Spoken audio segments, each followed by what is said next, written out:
The moment Elena Voss stepped into St. Michael's Cathedral, every gun in the room turned toward her face, the face of a dead woman. Armed men surrounded the altar. A closed casket gleamed under candlelight, and at the front, Adrian Moretti, Chicago's most dangerous crime lord, looked at her like he'd seen a ghost rip through the veil between worlds. They thought she was her twin sister, the sister whose funeral this was supposed to be. The sister Elena hadn't spoken to in 3 years. The sister who was murdered. If you want to know how a dead woman's twin infiltrated the criminal underworld to hunt her killer, stay until the end. Hit that like button and comment your city. I want to see how far this story travels. The rain came down in sheets over Chicago, turning Michigan Avenue into a river of brake lights and blurred neon. Elena Voss stood outside St. Michael's Cathedral with her hands buried deep in the pockets of her black coat, staring up at the Gothic spires that cut into the bruised October sky. She'd flown in from Prague on a red-eye, hadn't slept in 36 hours, and her body felt like something dragged behind a truck. But none of that mattered. Her sister was dead. The call had come 4 days ago. A voice she didn't recognize, male, professional, utterly cold, informing her that Isabel Voss had died in a car accident on Lakeshore Drive. The funeral would be private. The family had been notified. That was all. No condolences, no questions. Just the address of the cathedral and a date. Elena had stared at her phone for 20 minutes after the call ended, waiting for the grief to hit. It never came, just a hollow, gnawing emptiness where something should have been. She and Isabel had been identical twins, born 9 minutes apart in a Chicago hospital on a February night 29 years ago. They'd shared everything, faces, DNA, the same constellation of freckles across their shoulders. But somewhere along the way, their lives had diverged like roads splitting at a fork, each twin walking away from the other without ever looking back. Elena had left Chicago at 18, chasing degrees and languages and a life that made sense. Isabel had stayed. And 3 years ago, after one final bitter argument, they'd stopped speaking entirely. Now Isabel was in a box, and Elena was standing in the rain, trying to decide whether she had the strength to walk through those cathedral doors. She took a breath, pulled her hood down, started up the steps. The moment she pushed open the heavy wooden door, the air changed. It wasn't just the incense or the organ music humming low through the vaulted stone. It was the silence underneath it, sharp, dangerous, alive. The kind of silence that comes before violence. Elena stepped inside, and every head in the cathedral turned toward her. There were maybe 60 people scattered through the pews, all dressed in black, all facing forward. But the instant she crossed the threshold, they moved as one, heads swiveling, eyes locking onto her face. A ripple of shock ran through the crowd like electricity through water. Someone gasped. A woman near the back stood up so fast her purse hit the floor. And then Elena saw the men.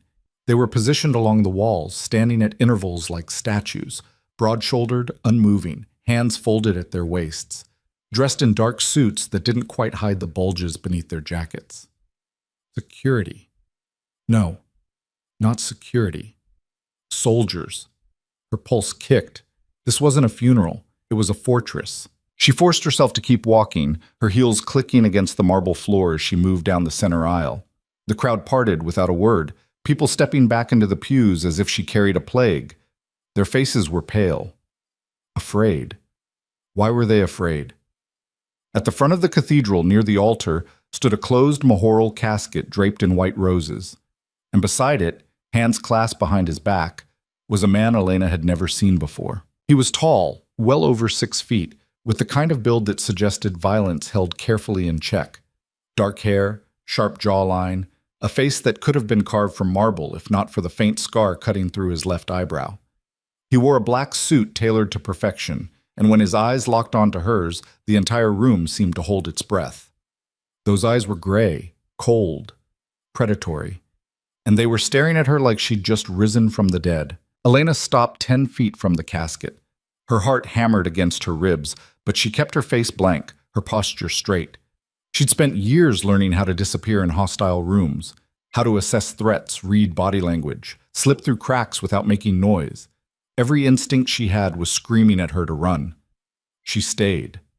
The man stepped forward, slowly, deliberately. His gaze never left her face. "Isabel," he said. His voice was low, rough, like gravel dragged over steel. It carried through the cathedral without him raising it. Elena opened her mouth to correct him, to say, "No, you've made a mistake, I'm not—" But the words caught in her throat, because behind him, standing near the altar, was another man. Older, silver-haired, wearing wire-rimmed glasses and an expression of pure terror. He was staring at her like she was a bomb about to detonate. And in the front row, a woman with platinum blonde hair and blood-red lipstick had gone sheet white, her hand pressed to her chest as if her heart might stop. They all thought she was Isabel. Elena's mind raced. She glanced at the casket, then back at the man in front of her.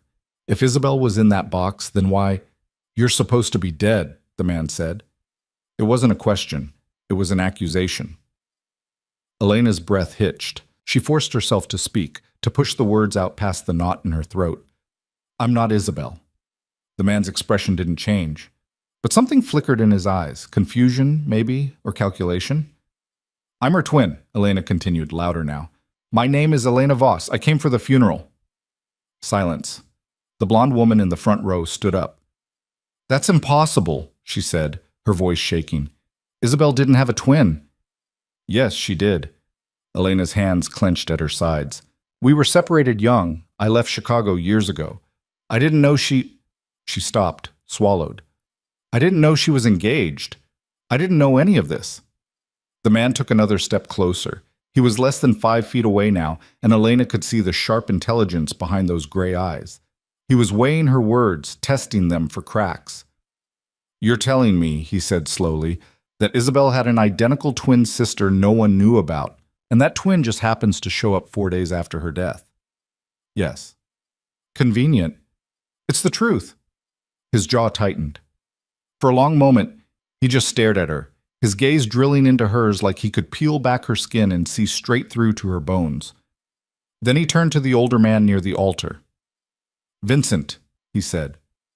"Run it." The older man, Vincent, nodded quickly and pulled out a phone. His fingers moved fast across the screen. Elena's stomach twisted. "Run what?" The man turned back to her. "If you're lying," he said quietly, "you won't leave this building alive." A chill crawled down her spine. She believed him. "I'm not lying," she said. "Then you won't mind waiting." He gestured to one of the armed men along the wall, a boulder of a human being with a shaved head and a neck like a tree trunk. The man moved forward and positioned himself directly behind Elena, close enough that she could feel the heat radiating off him. She didn't move. The cathedral fell silent again. People shifted in their seats, whispering to each other in low, anxious voices. Elena caught fragments: twin, impossible, Moretti won't believe it, but nothing that made sense. Moretti. She looked at the man in front of her again. The name clicked into place like a key turning in a lock. Adrian Moretti. She'd heard the name before. Everyone in Chicago had, even if they didn't run in criminal circles. The Moretti family controlled half the city's underworld. Smuggling, extortion, money laundering, you name it. They were ghosts in tailored suits, shadows that moved through the halls of power without ever stepping into the light. And this man, this cold, dangerous man staring at her like she was a puzzle he wanted to dismantle, was their leader. Isabel had been engaged to a crime lord. Elena's knees almost buckled. She locked them, forced herself to stay upright. What the hell had her sister gotten into? Vincent hurried back, phone in hand. He leaned close to Adrian and whispered something Elena couldn't hear. Adrian's expression didn't change, but his shoulders tightened. He looked at her again. "Birth certificate, Prague," he said. "Elena Marie Voss, born February 14th, St. Francis Hospital, Chicago. Adopted out at 6 months old. Left the country at 18. Elena's heart stopped. He knew. He'd just pulled her entire life out of thin air in less than 3 minutes. Adrian stepped closer, so close now she could see the faint stubble along his jaw, the way his eyes had gone dark and unreadable. "You're telling the truth," he said. It wasn't relief in his voice. It was something colder. Elena nodded. Adrian tilted his head slightly, studying her. "Then you need to understand something. The woman in that casket didn't die in a car accident." Elena's blood went cold. "What?" "She was murdered." The word hit her like a physical blow. Her vision blurred at the edges, and she had to dig her nails into her palms to keep from swaying. "Murdered," she repeated. "By people who wanted to send me a message." Adrian's voice was calm, clinical. "They cut her brake lines, ran her off the road, made it look like an accident." Elena couldn't breathe. She stared at the casket, at the white roses draped across the polished wood, and for the first time since she'd gotten the call, the grief hit her. Not soft, not gentle. It slammed into her chest like a freight train, ripping through the numbness and leaving nothing but raw, jagged pain. Isabel was dead. Not in an accident, not by chance. Someone had killed her. Why? Elena's voice cracked. Why would anyone? Because she was mine, Adrian said. And in this world, that makes you a target. Elena shook her head, trying to process, trying to think through the roaring in her ears. Then why didn't you protect her? Something flickered across Adrian's face, something dark and dangerous and too fast to name. But when he spoke, his voice was steady. I tried. Not hard enough. The words were out before she could stop them. Reckless, stupid. But she didn't care. Adrian's expression went flat. He stared at her for a long moment, and Elena knew she'd just crossed a line. Around them, the armed men shifted, hands moving imperceptibly toward their jackets. But Adrian held up one hand and they froze. You don't know what you're talking about, he said quietly. Then explain it to me. Why should I? Because she was my sister. Elena's voice rose, sharp and raw. And I deserve to know who killed her. Adrian studied her, his gaze cold and calculating. Then slowly he nodded. Vincent, he said, clear the room. The older man moved immediately, gesturing to the crowd. People stood, filing out of the pews in silence, their faces pale and frightened. Within minutes, the cathedral was empty except for Elena, Adrian, and the half-dozen armed men positioned along the walls. Adrian turned back to her. Sit, he said, gesturing to the front pew. Elena didn't move. I'd rather stand. Sit. There was no room for argument in his voice. Elena sat. Adrian remained standing, his hands clasped behind his back. For a long moment, he said nothing, just stared at the casket like he was deciding how much to tell her. Finally, he spoke. Your sister got involved in something she didn't understand, he said. She was smart, but she was naive. She thought she could navigate this world without getting burned. This world, Elena repeated. You mean your world? Yes. Then it's your fault she's dead. Adrian's jaw tightened, but he didn't deny it. Partially. The admission surprised her. She'd expected deflection, denial, not this cold, brutal honesty. There's a war happening, Adrian continued. Not the kind you see on the news, quiet, invisible, between families who've been fighting for territory for decades. Isabel was caught in the crossfire. And you let her get caught. I didn't let anything happen. His voice sharpened, just slightly. I had security on her 24 hours a day. She hated it, said it made her feel like a prisoner, so I pulled back, gave her space. And someone killed her. Yes. Elena closed her eyes. The anger was still there, hot and corrosive, but beneath it was something else, something that felt like understanding. She didn't want to understand. She wanted to blame him, to put all of this on his shoulders and walk away. But she couldn't, because she knew Isabel, knew how stubborn she could be, how fiercely she guarded her independence. If Adrian had tried to keep her locked down, she would have fought him every step of the way. Who did it? Elena asked. Adrian's expression went dark. The Volkovs, a Russian syndicate operating out of the south side. They've been trying to muscle into our territory for months. Killing Isabel was their way of showing me they're serious. So what are you going to do? What do you think? Elena looked at him, really looked at him, at the cold fury simmering beneath his composed exterior, the way his hands had curled into fists at his sides. He was going to burn them to the ground. You're going to start a war, she said. The war already started, Adrian said. Isabel's death was just the opening shot. Elena's mind raced. This was insane. All of it. She should leave, walk out of this cathedral, get on the next flight back to Prague, and never look back. But the image of Isabel's casket wouldn't leave her head. The thought of her sister, brilliant, stubborn, Impossible, Isabel. Dead because of some power struggle between criminals. It wasn't right. It wasn't fair. And Elena couldn't just walk away. I want to help, she said. Adrian blinked. For the first time since she'd walked into the cathedral, he looked genuinely surprised. What? I said I want to help. Elena stood, her hands clenched at her sides. I want to find the people who killed my sister, and I want them to pay. Adrian stared at her like she'd lost her mind. You have no idea what you're asking. I don't care. These people are killers, professionals. If you get involved, you'll end up in a casket next to Isabel. Then I'll be careful. Adrian shook his head. This isn't a game, Elena. You can't just... I'm not playing. She stepped closer, meeting his gaze head on. I speak 4 languages. I've worked in intelligence analysis for the past 6 years. I know how to track patterns, connect dots, find people who don't want to be found. And right now, I look exactly like the woman they just killed. That has to be worth something. Adrian went very still. Elena could see the gears turning behind his eyes, the cold calculation as he weighed her words. She held her breath, waiting. Finally, he spoke. You're serious? Yes. You understand what this means. If you walk into this, there's no walking out, not cleanly. I understand. Adrian studied her for a long moment.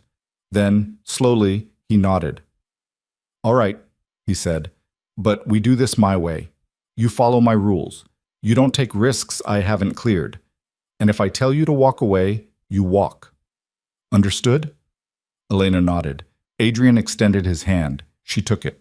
His grip was firm, calloused, and when their eyes met, Elena saw something flicker in his gaze, something that might have been respect or warning. Welcome to the war, Elena Voss, Adrian said. And just like that, her life changed forever.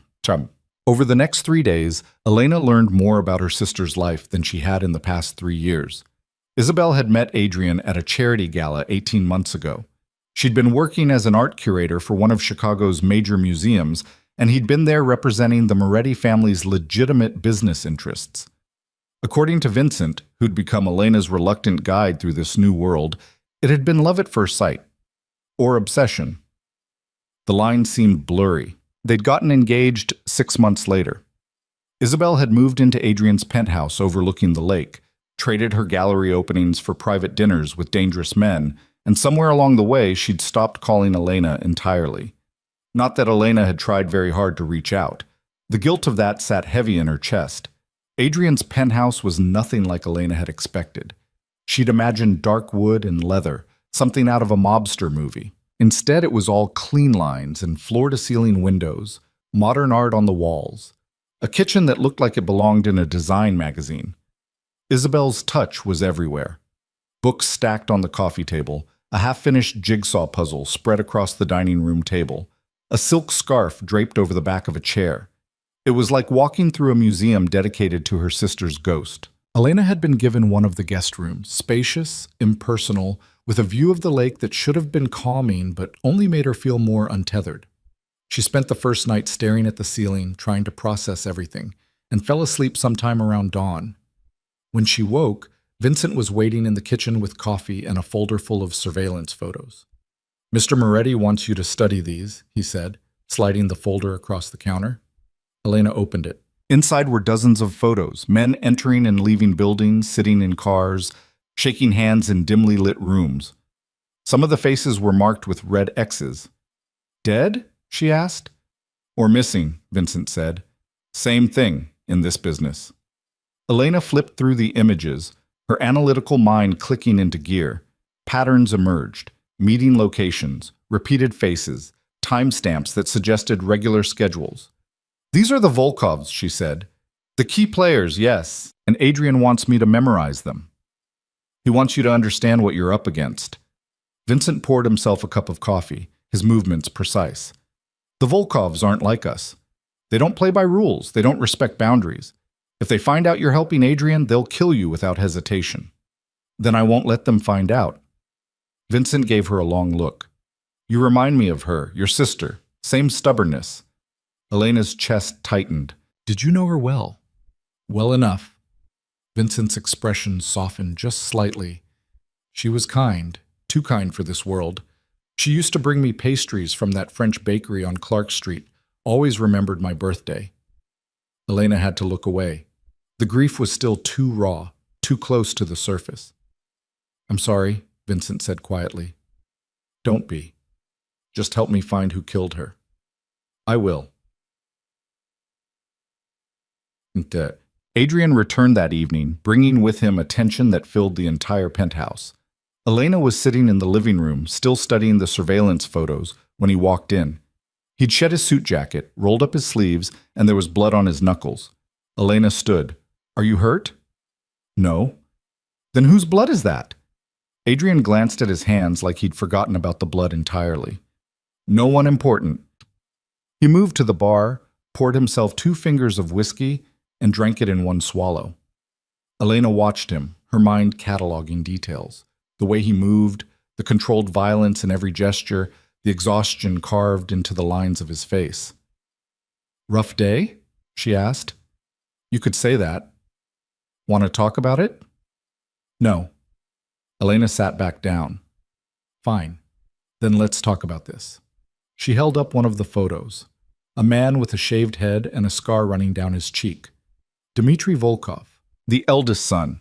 He runs their smuggling operations out of the port. Vincent says he's the one who likely ordered Isabel's death.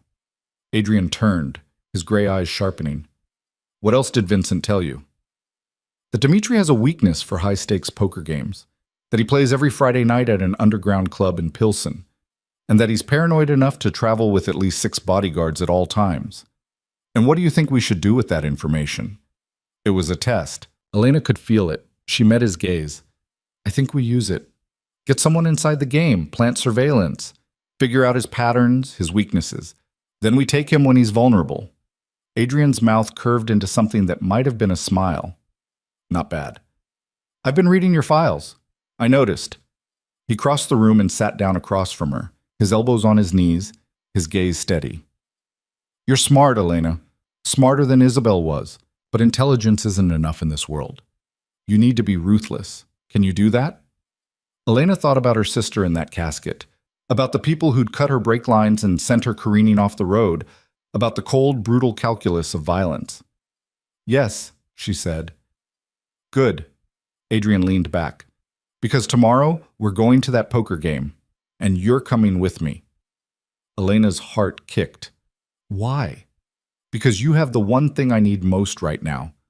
Adrian's gaze locked onto hers. Isabel's face. And Elena understood. They weren't just going to surveil Dmitry Volkov. They were going to make him think the woman he'd killed had come back from the dead. The dress arrived at noon in a black garment bag, delivered by a woman who didn't speak and didn't make eye contact. Elena unzipped it slowly, her fingers brushing against fabric that felt like liquid mercury, silver silk that caught the light and held it, cut low in the back, slit high on the thigh. The kind of dress that demanded attention, the kind Isabel would have worn. Elena held it up to the light streaming through the penthouse windows and felt her stomach twist. It was hers. She turned. Adrian stood in the doorway, still dressed in black, his expression unreadable. I can't wear this, Elena said. You have to. There are 1,000 other dresses. Dmitry saw her in that dress. Adrian moved into the room, his presence filling the space like smoke. 3 weeks before she died, at a fundraiser downtown. He stared at her all night, made her uncomfortable enough that she told me about it. Elena's grip tightened on the hanger. And you think if I show up wearing it, he'll, what, panic? Confess? I think he'll make a mistake. Adrian's voice was cold, clinical. Men like Dmitry are superstitious. They believe in ghosts, curses, debts that come due. You walk into that room looking exactly like the woman he killed, wearing the last dress he saw her in, and his mind will do the rest. You want to psychological torture him. I want to unbalance him, get him talking. People reveal things when they're afraid. Elena looked at the dress again. It was beautiful. Isabel had always had exquisite taste, but wearing it felt wrong, like stepping into her sister's skin and pretending to be someone she'd never been. What if it doesn't work? She asked. Then we moved to plan B. Which is? Adrian's smile didn't reach his eyes. You don't want to know. Elena hung the dress on the closet door and turned to face him fully, If I'm doing this, I need to understand the play. All of it. Not just my part. Adrian studied her for a long moment. Then he nodded and pulled out his phone, tapping the screen. A blueprint appeared. Detailed architectural plans of a building Elena didn't recognize. The game happens here, Adrian said, enlarging the image. Old warehouse in Pilsen, renovated into a private club. 3 floors. Ground level is a restaurant, legitimate, clean, mostly used for money laundering. Second floor is where the poker game runs. Third floor is Dimitri's office and personal quarters. Security? Heavy. Cameras on every entrance, armed guards, rotating shifts every 4 hours, metal detectors at the door.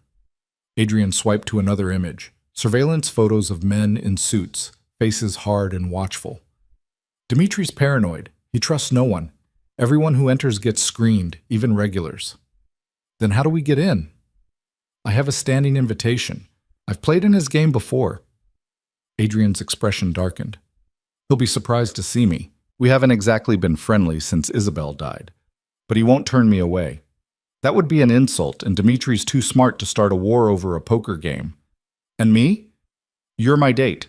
My companion. Arm candy. Adrian's gaze swept over her, assessing. These games always have women. Decorative, quiet, serving drinks, and looking expensive. You'll fit right in. Elena bristled.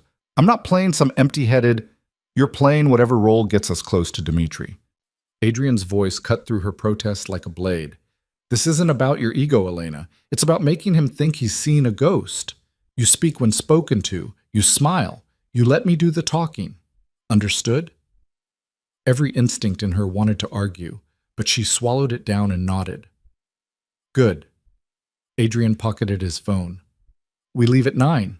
Vincent will brief you on the other players. Names, faces, who to avoid, who might be useful. Study them. Memorize everything. I will. Adrian started toward the door, then paused. Elena. Yes? If anything goes wrong in there, if shooting starts, if Dimitri figures out what we're doing, you run. Don't try to be a hero. Don't try to help. Just get out. What about you? I'll be fine. You can't know that. Something flickered in his eyes, something that might have been surprise. I've survived worse. That doesn't mean you will this time. Adrian's jaw tightened. For a moment, he looked like he wanted to say something. Then he just shook his head and walked out. Elena stood alone in the guest room, staring at Isabel's dress, and wondered if she'd just made a deal with the devil. The hours before they left passed in a blur of preparation. Vincent appeared with the promised files, dossiers on every major player who'd be at the game tonight. Elena spread them across the dining room table and read through each one with the focus she'd honed during her years in intelligence work. There was Alexei Volkov, Dimitri's younger brother, impulsive, violent, with a cocaine habit that made him unpredictable. Yuri Koslov, their enforcer, a man who'd allegedly killed 17 people with his bare hands. Sergei Markov, their accountant, who looked like a college professor but ran one of the most sophisticated money laundering operations in the Midwest. And then there was Dimitri himself. Elena studied his photo. He was in his early 40s, broad-shouldered and thick-necked, with pale eyes that looked like chips of ice. There was a brutality in his face that no amount of expensive tailoring could hide. This was a man who'd built his empire on fear and violence, who saw people as tools to be used and discarded. This was the man who'd killed her sister. Elena's hands shook. She set the photo down and closed her eyes, forcing herself to breathe through the rage building in her chest. Anger wouldn't help her tonight. She needed to be cold, controlled, invisible.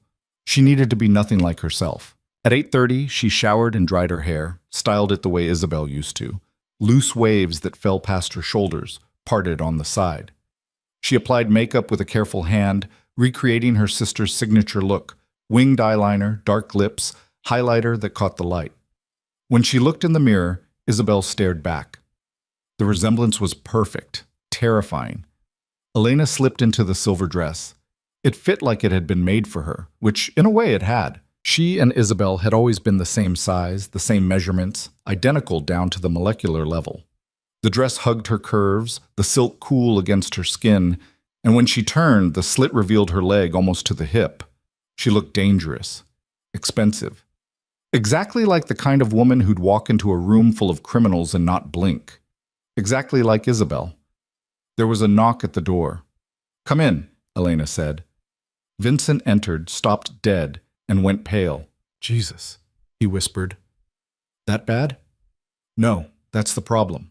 Vincent's voice was hoarse. "For a second I thought—" He stopped, swallowed. "You look exactly like her." "That's the idea." "I know, but seeing it—" He shook his head. "Mr. Moretti is waiting downstairs." Elena grabbed a small clutch purse, empty except for lipstick and a compact mirror, and followed Vincent to the elevator. Her heels clicked against the marble floor, each step echoing in the vast space. The elevator descended in silence, and when the doors opened, Adrian was standing in the lobby. He wore a charcoal suit, crisp white shirt, no tie. His hair was swept back, and there was a cold, dangerous edge to him that made Elena's pulse kick.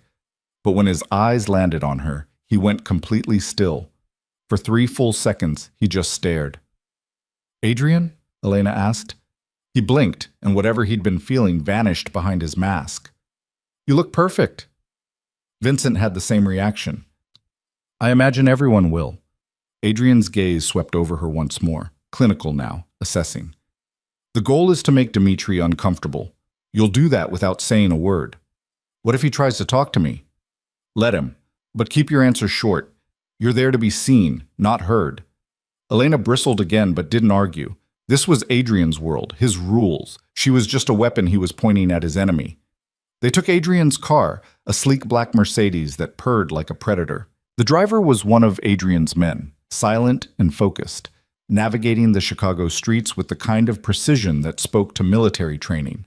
Elena sat in the back beside Adrian, watching the city slide past in streaks of neon and shadow. "Nervous?" Adrian asked. "Should I be?"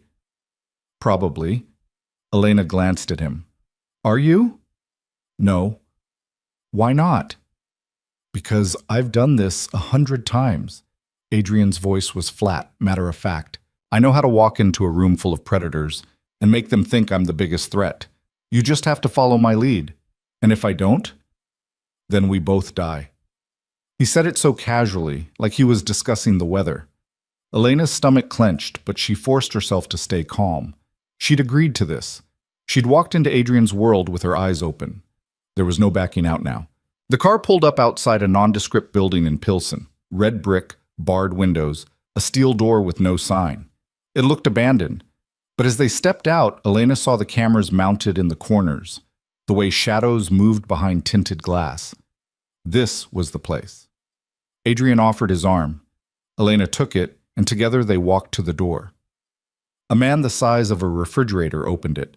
He looked at Adrian, then at Elena, and his eyes widened. "Mr. Moretti," he said, his accent thick. "We weren't expecting you." "I don't need an invitation, Victor." Victor's gaze flicked to Elena again. His face had gone pale. "Of course. Please, come in." They stepped inside. The ground floor was exactly as Adrian had described. A restaurant with dim lighting, white tablecloths, the low murmur of conversation. But there was a heaviness in the air, a tension that spoke to the kind of business being conducted in the shadows. Victor led them to a private elevator at the back. He used a key card to call it, and when the doors opened, he stepped aside. "Second floor," he said. Adrian nodded and guided Elena inside. The doors closed and the elevator began to rise. "He recognized you," Elena whispered. "I know." He looked terrified. "Good."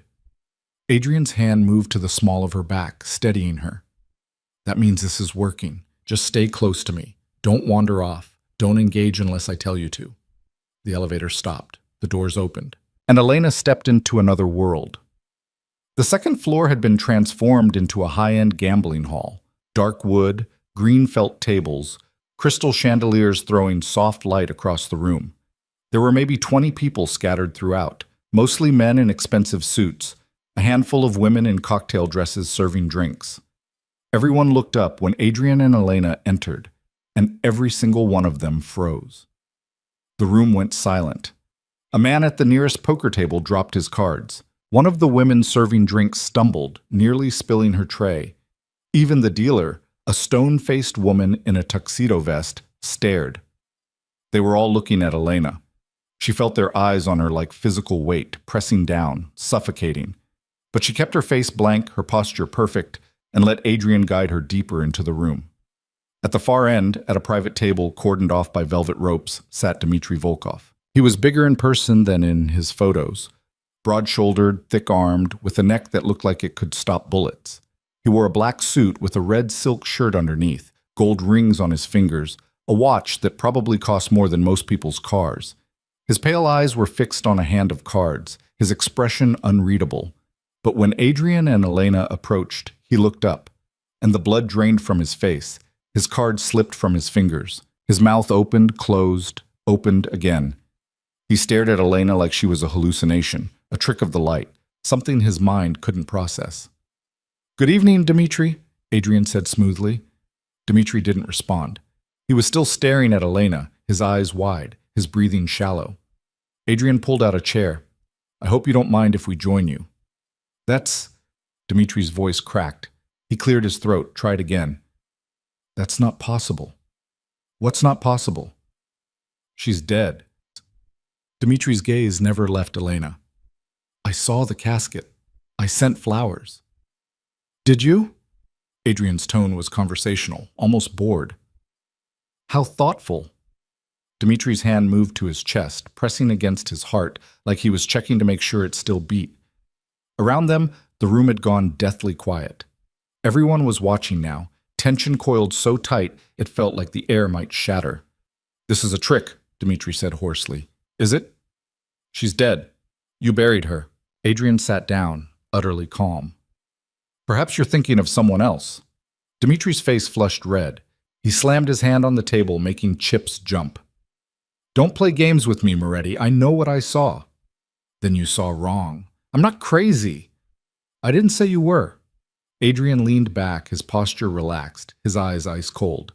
"I'm just telling you what's in front of you. Isabel is here, alive. Would you like her to say hello?" Dmitry's gaze snapped to Elena. She met his eyes and smiled, slow, deliberate, the way Isabel used to smile when she knew she'd won an argument. Dmitry flinched like she'd struck him. "This isn't real," he whispered. "Then walk away," Adrian said. "Pretend you never saw her. We'll play cards, have some drinks, and go our separate ways. Unless, of course, you have something to feel guilty about." The implication hung in the air like a blade. Dmitry's jaw tightened, his hands curled into fists on the table. For a moment, Elena thought he might lunge at them, might call his guards and start shooting, but then, slowly, he forced himself to breathe. "Deal me in," he said. Adrian smiled. "Of course." The dealer shuffled. Cards slid across the felt. Elena stood behind Adrian's chair, one hand resting lightly on his shoulder, playing her role to perfection. She could feel Dmitry's eyes on her, could see the way his hand shook when he picked up his cards. He was unraveling. The game began. Chips moved across the table, small bets at first, then larger. Adrian played with the kind of cold precision that made it clear he wasn't here for the money. He was here to make a point. And Dmitry was falling apart. He lost the first hand, then the second. By the third, he was sweating, his shirt collar dark with moisture. He kept glancing at Elena, his expression cycling through fear, confusion, anger. "You're distracted," Adrian observed. "I'm fine." "You don't look fine." Dmitry slammed his drink down. "Shut up and play." Adrian raised an eyebrow but said nothing. The dealer dealt another hand. Elena watched it all unfold with a growing sense of unease. Dmitry was breaking, that much was obvious. But there was something else in his eyes now, something darker than fear. Desperation. And desperate men were dangerous. She leaned close to Adrian's ear, her voice barely a whisper. "We should leave." "Not yet." "Adrian, I said not yet." His tone left no room for argument. Elena straightened, her pulse hammering. The game continued. Dmitry lost again, and again. By the time the seventh hand ended, he'd dropped over $50,000, and his face was the color of raw meat. "Maybe we should call it a night," one of the other players suggested nervously. "No." Dmitry's voice was a growl. "One more hand." Adrian shrugged. "If you insist." The dealer shuffled, cards flew. Dmitri picked up his hand and stared at it for a long moment. Then, slowly, he looked up at Elena. "Come here," he said. Elena's blood went cold. "I don't think," Adrian started. "I wasn't asking you." Dimitri's eyes were locked on Elena. "I want to talk to her, alone." "That's not happening." "Why?" Dmitri leaned forward. "Afraid she'll tell me the truth?" Adrian's expression went flat, deadly. "Careful, Dmitri." "Or what? You'll kill me?"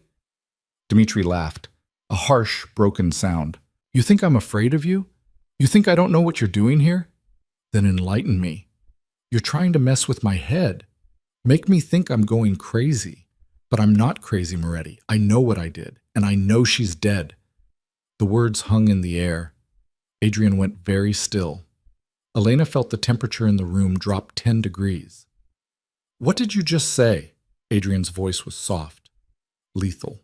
Dmitri realized his mistake too late. His face went white. "I didn't mean— What did you do, Dmitri?" "Nothing. I didn't do anything." "You just said you know what you did." "I misspoke." Adrian stood slowly, his chair scraping against the floor. Around them, the room had gone silent. Every eye was on them now, watching the fuse burn toward the explosion.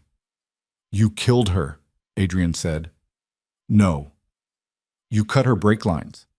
"I didn't." "You sent her off that road like she was nothing." Adrian's voice rose, cold fury bleeding through every word. "And now you're sitting here looking at her sister, and you're too stupid to keep your mouth shut." Dmitri shot to his feet. "I didn't touch her." "Liar. I swear on my life, your life is already over." Adrian moved. Elena saw it happen in slow motion. Adrian's hand going to his waist, the flash of gunmetal, the way Dimitri's eyes went wide with terror.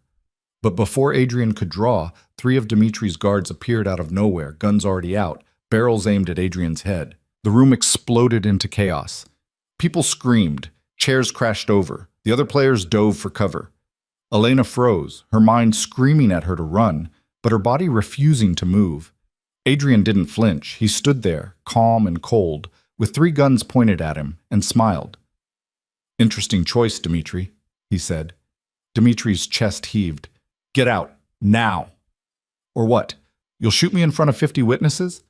"I'll do what I have to. Just like you did to Isabel." "I didn't kill her." "Then who did?" Dimitri's mouth opened, closed. He looked at his guards, at the people watching, and Elena saw the moment he realized he'd walked into a trap.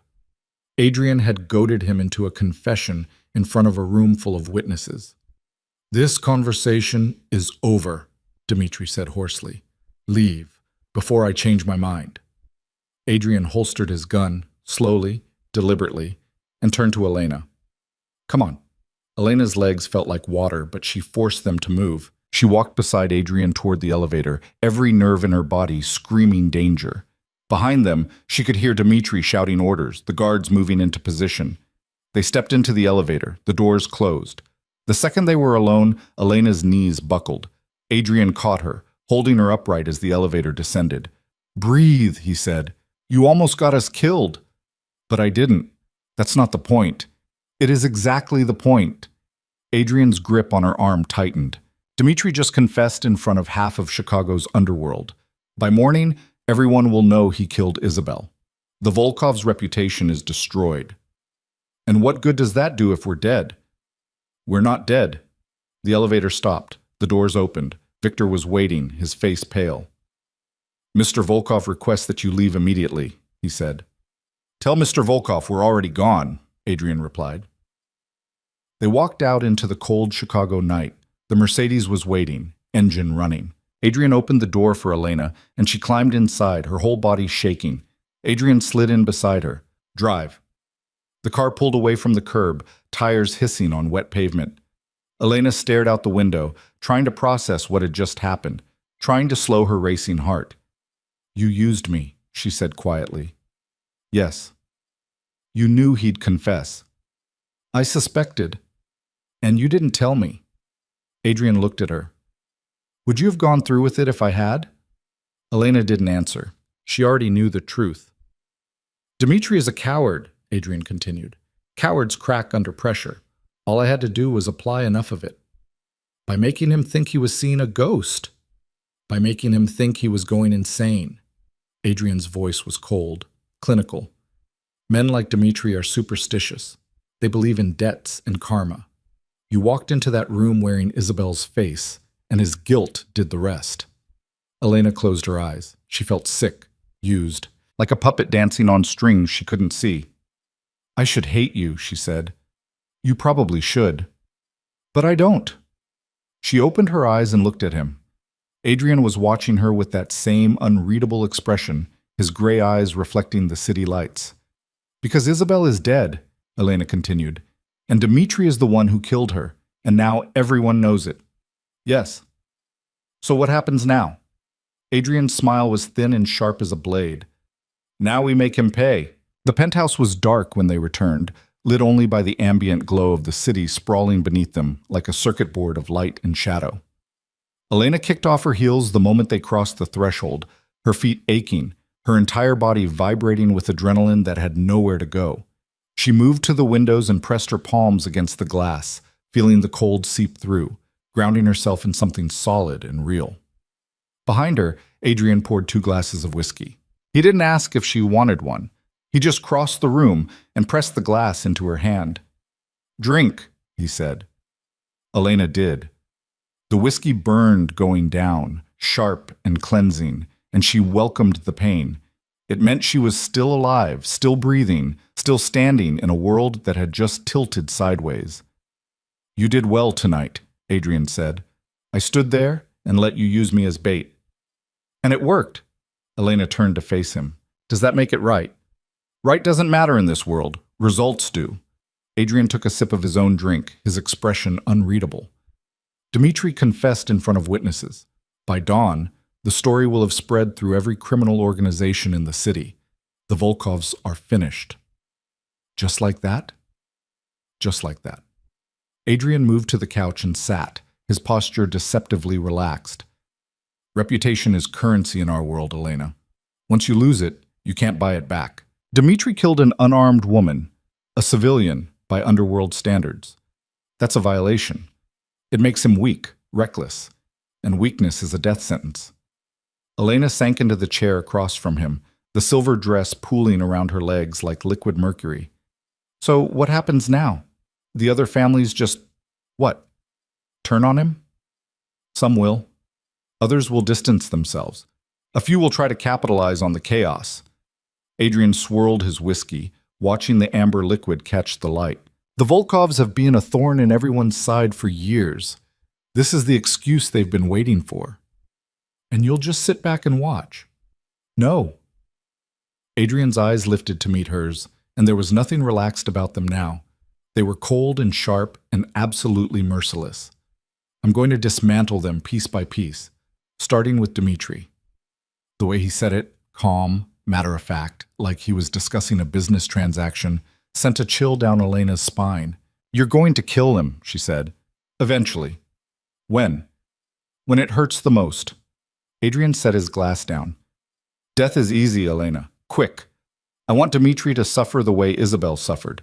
I want him to watch everything he's built crumble around him. His empire, his family, his legacy. I want it all reduced to ash. And when there's nothing left, when he's broken and desperate and begging for mercy, then I'll kill him. Elena should have been horrified, should have recoiled from the cold brutality in his voice. But instead she felt something dark and hungry unfurl in her chest. Something that whispered, yes, make him suffer, make him pay. She took another drink to drown it. How long will that take? She asked. Weeks, maybe months. Adrian leaned back, studying her. Are you having second thoughts? About what? About this, us, the alliance you agreed to. Elena considered the question. 24 hours ago, she'd been a different person. Someone who solved problems with research and analysis, who operated in the clean, sterile world of intelligence work, where violence was theoretical and justice came through proper channels. That person felt like a stranger now, like someone who'd existed in a dream. No, she said. No second thoughts. Adrian's expression shifted, just slightly, but enough that Elena caught it. Surprise, maybe, or respect. Good, he said, because tomorrow things get complicated. How much more complicated can they get? You'll see. He stood and moved toward the hallway, then paused. Get some sleep, Elena. You're going to need it. Where are you going? To make some calls. The wheels are already turning. I need to make sure they turn in the right direction. He disappeared into his office, leaving Elena alone in the vast, quiet penthouse. She sat there for a long time, the whiskey glass warming in her hands, staring out at the city and wondering what kind of person she was becoming. Sleep didn't come easily. When it finally did, Elena dreamed of Isabel, not as she'd been in life, but as a ghost in a silver dress, walking through rooms filled with armed men who couldn't see her. In the dream, Elena called out to her sister, tried to warn her about the danger, but Isabel just smiled and kept walking, oblivious, until the moment the gunshots rang out and she collapsed, her blood spreading across white marble like spilled wine. Elena woke gasping, her heart hammering, the sheets tangled around her legs. Pale morning light filtered through the curtains. Her phone showed 6:47 a.m. She hadn't slept more than 3 hours. She dragged herself out of bed and into the shower, letting scalding water pound against her shoulders until her skin turned pink and her mind cleared. By the time she emerged, wrapped in a bathrobe, she could hear voices in the kitchen. Adrian and Vincent were standing at the counter, both dressed for business, papers spread between them. They looked up when she entered. Coffee's fresh, Vincent said, gesturing to the pot. Elena poured herself a cup and leaned against the counter. What's the situation? Dimitri's panicking, Adrian said. He slid a tablet toward her. On the screen was a series of text messages, numbers instead of names, coded language, but the desperation was clear even through the encryption. He's reaching out to his contacts, trying to do damage control, but the story's already out. Half the city knows he killed Isabel. The other half? Elena asked. We'll know by noon. Adrian's finger swiped through more messages. He's also pulled all his security in close. No one goes in or out of his compound without clearance. He's fortifying. Smart. Desperate, Adrian corrected. Smart would have been denying everything and disappearing for a few months. But Dimitri's ego won't let him run. He thinks he can bluster his way through this. Can he? No. Vincent cleared his throat. There's something else. We've intercepted communications between Dimitri and his brother Alexei. They're planning something. A meeting with the other families, trying to present a united front. Elena set her coffee down. When? 2 days from now. Neutral ground. A restaurant in the Loop called Constantine's. It's owned by the Bratva, so technically Switzerland. Vincent pulled up another image. A high-end Russian restaurant. All dark wood and crystal chandeliers. If Dimitri can convince the other families that he's still strong, still in control, he might survive this. Then we can't let him convince them, Elena said. Both men looked at her. What are you suggesting? Adrian asked. Elena's mind was already working, connecting dots, seeing patterns. You said reputation is currency. Dimitri's trying to rebuild his by showing strength. So we undermine that, make him look weak in front of the people he needs to impress. How? I don't know yet, but I'll figure it out. She met Adrian's gaze. That's what you brought me here for, isn't it? To think like an analyst, to see angles you might miss. A slow smile spread across Adrian's face. Yes, that's exactly what I brought you here for. Then let me do my job. Adrian nodded. Vincent, get Elena everything we have on Constantine's, floor plans, security protocols, who's likely to attend. I want a complete picture by this afternoon. Done. Vincent gathered the papers and headed for his office. Elena picked up her coffee again, her mind already racing through possibilities.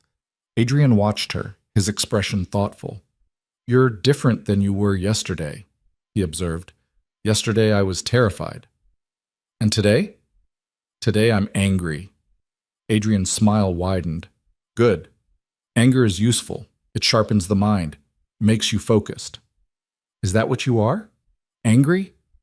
Always. The smile faded, but I've learned to control it, to channel it into something productive. You'll learn too. I'm not sure I want to.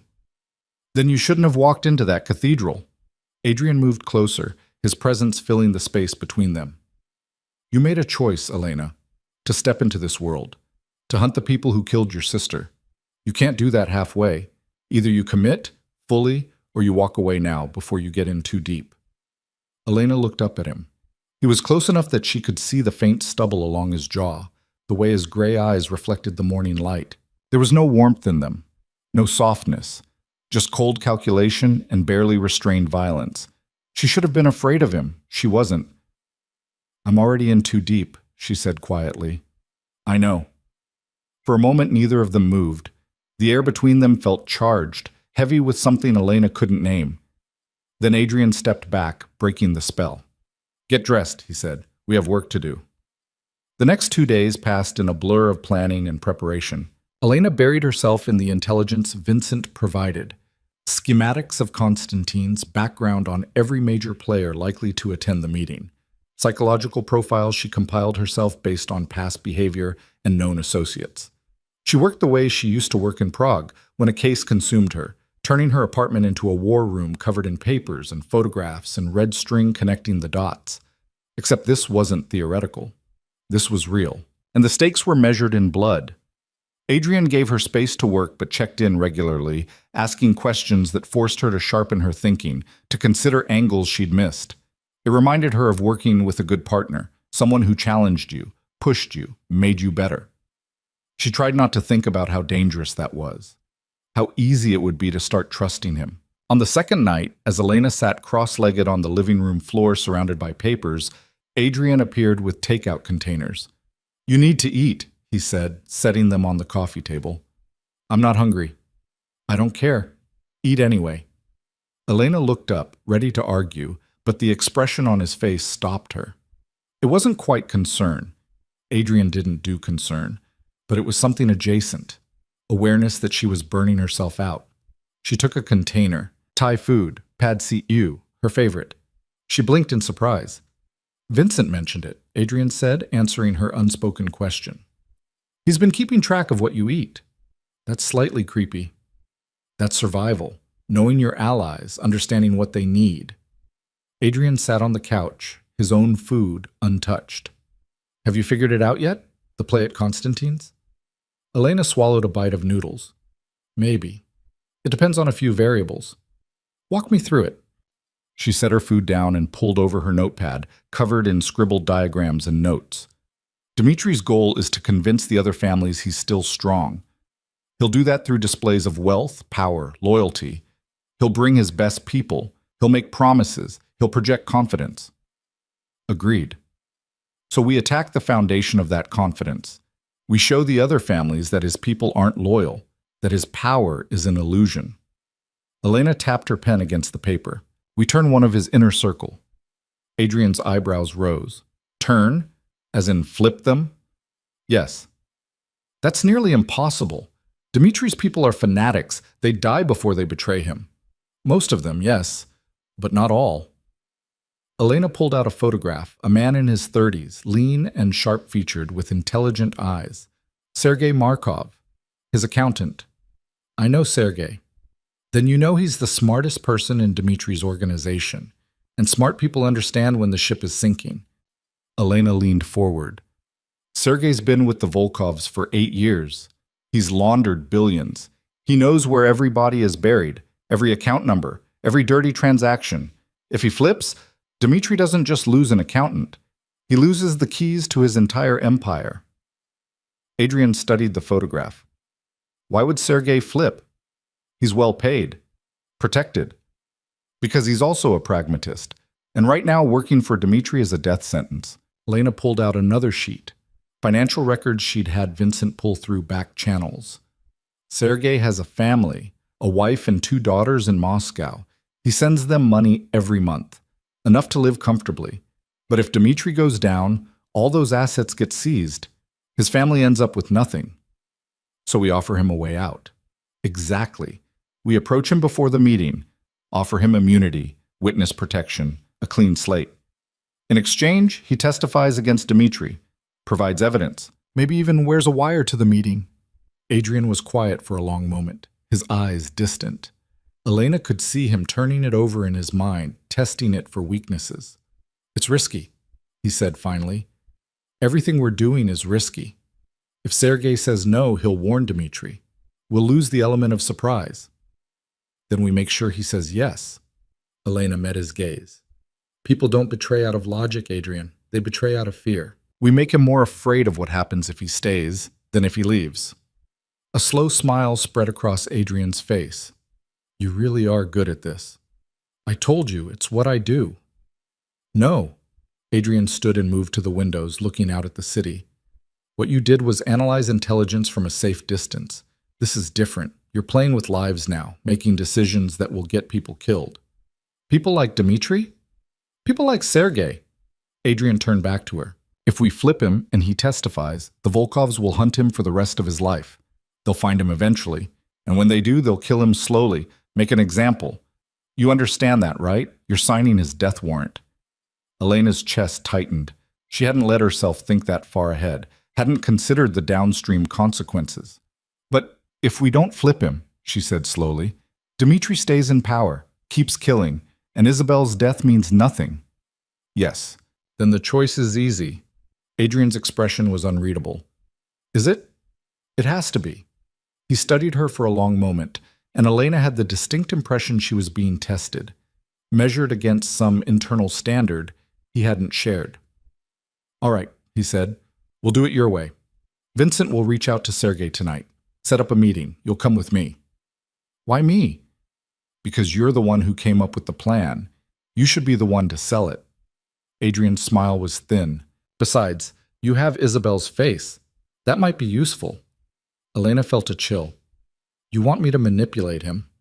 I want you to do whatever it takes to make him say yes. She should have said no, should have drawn a line. But the truth was, the line had already been crossed. The moment she'd agreed to help Adrian, the moment she'd walked into that poker game wearing her dead sister's dress, she'd stepped over into a world where lines didn't exist. Fine, she said. When? Tomorrow night. Vincent's setting it up now. Adrian headed for his office, then paused at the doorway. Get some rest, Elena. Tomorrow, you become someone your sister never was. What's that? A predator. The meeting was set for 10 p.m. at a small cafe in Wicker Park, public enough to seem safe, private enough for a conversation that could end lives. Elena dressed carefully. Black jeans, a dark sweater, her hair pulled back in a simple ponytail. She wanted to look capable, professional, not threatening, but not weak. Adrian wore similar colors, dark and understated. They took separate cars, arriving from different directions, and met inside the cafe where Sergei was already waiting. He sat in the back corner, nursing an espresso, his eyes darting to every person who entered. When Adrian slid into the booth across from him, Sergei went pale. Mr. Moretti, he said, his accent thick. I didn't expect... Relax, Sergei. This is just a conversation. Adrian gestured for Elena to sit beside him. She did, watching Sergei's eyes widen as he took in her face. You, he whispered. But you're... Dead? Elena said. No, that was my sister. Sergei's hands shook so badly, his espresso cup rattled against the saucer. I didn't know. I swear, I didn't know what Dmitri was planning. But you knew he did it, Adrian said. Sergei's silence was answer enough. It's all right, Elena said, her voice soft, sympathetic. We're not here to punish you. We're here to offer you a way out. A way out? Sergei laughed, a bitter, broken sound. There is no way out. Not from this life. There is if you're willing to take it. Adrian leaned forward. We know Dmitri's panicking. We know the other families are losing faith. You're smart enough to see where this is going. The Volkovs are finished. The only question is whether you go down with them. Sergei's jaw tightened. What are you offering? Safety. New identities for you and your family. Money. Enough to disappear and never look back. Adrian's voice was calm, reasonable. All we need in return is information. Everything you know about Dmitri's operations, bank accounts, shell companies, names, and testimony when the time comes. You're asking me to betray my employer. We're asking you to save your life. Sergei looked at Elena. Why is she here? Elena leaned forward, her hands folded on the table. Because I want you to understand what's at stake. My sister trusted Dmitri. She believed he'd protect her, and he killed her anyway. Betrayal isn't about loyalty, Sergei. It's about survival. You can be loyal to a dead man, or you can protect your family. Choose. The words felt strange in her mouth, cold, calculated, designed to manipulate. But they worked. She could see Sergei wavering, the fear in his eyes shifting from one target to another. If I say yes, he said slowly, Dmitri will kill me. Only if he finds you, Adrian said, and he won't. We're very good at making people disappear. And if I say no, then we walk away. And when the Volkovs collapse, and they will collapse, you'll be buried in the rubble with everyone else. Sergei closed his eyes. His hands were still shaking. Elena could see him running the calculations, weighing the risks, trying to find a path that didn't end in blood. I need guarantees, he said finally, for my family, in writing. Done. And immunity from prosecution. We can arrange that. Sergei opened his eyes. When? Tomorrow, at Konstantin's. You'll wear a wire, record the meeting, get Dmitri on tape admitting what he did. Adrian's smile was cold. And when it's over, you walk away clean. Just like that. Just like that. Sergei stared at them both for a long moment. Then slowly, he nodded. All right, he said. I'll do it. Elena felt something twist in her chest. Triumph and guilt tangled together. She'd just convinced a man to betray everything he knew, to put his life on the line for a cause that wasn't his. And she didn't feel bad about it. Adrian stood, extending his hand. Sergei shook it, his grip weak. Vincent will contact you tomorrow with the details. Adrian said.